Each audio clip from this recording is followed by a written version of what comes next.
Setelah kita berhasil menginstal Elementor, sekarang kita akan belajar bagaimana cara menggunakan Elementor. Elementor sendiri bisa kita pakai untuk mendesain post ataupun page.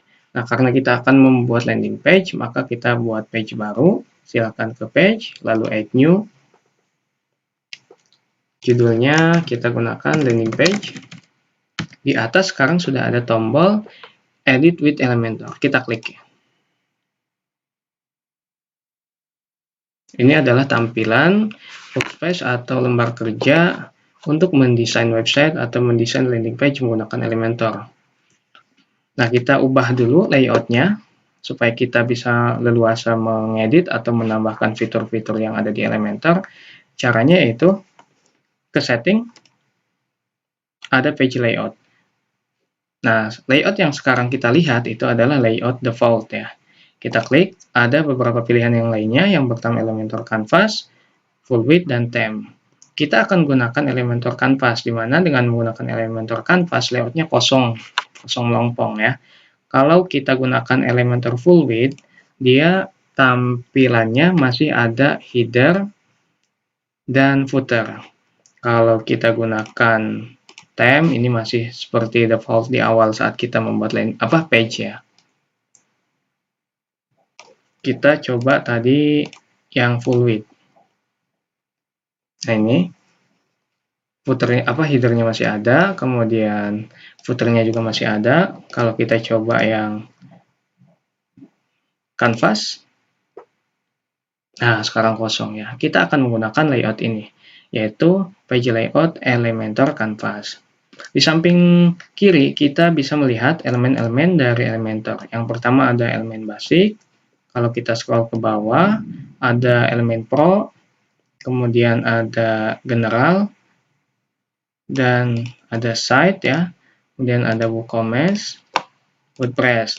Nah, kalau kita menginstalnya Elementor gratis, maka kita hanya bisa menggunakan elemen basic dan general juga WordPress. Untuk yang lainnya, seperti bagian elemen pro, ini harus menggunakan Elementor versi berbayar ya.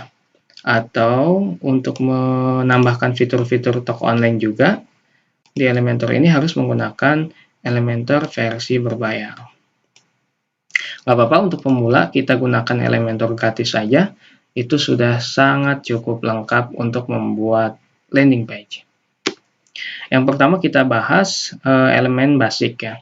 Di sini ada intersection, ada heading, kemudian image, text editor, video, button untuk tombol, kemudian divider, garis pemisah, kemudian spacer ini mengatur jarak ya. Kemudian ada Google Maps, icon. Nah, untuk menggunakan elemen-elemen ini kita harus membuat section.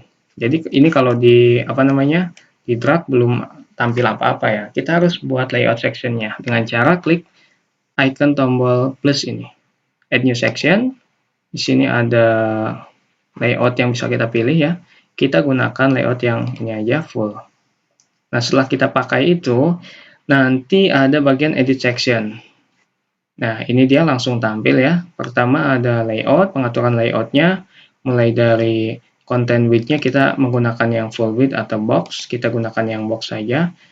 Yang box juga kita bisa atur kelebarannya berapa di sini. Kemudian ini kita hapus saja. Column gap, height-nya berapa, vertikal, banyak sekali ya. Cuma kita nggak akan terlalu jauh menjelaskannya, nanti pusing. Kita jelaskan yang dasar-dasar saja dulu.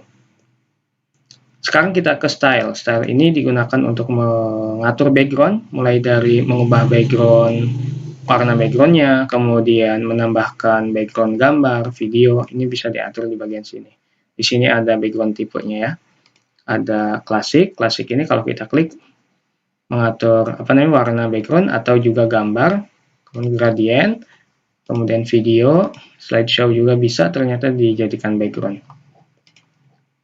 Kita ubah saja warna backgroundnya menjadi warna putih ya. Kita arahkan ke sini. Setelah itu ada advance. Advance ini biasanya yang sering dipakai yaitu adalah pengaturan margin dan padding. Jarak sisi dan jarak dalamnya itu ya. Nanti kita bahas pas menggunakan elemen-elemen basic.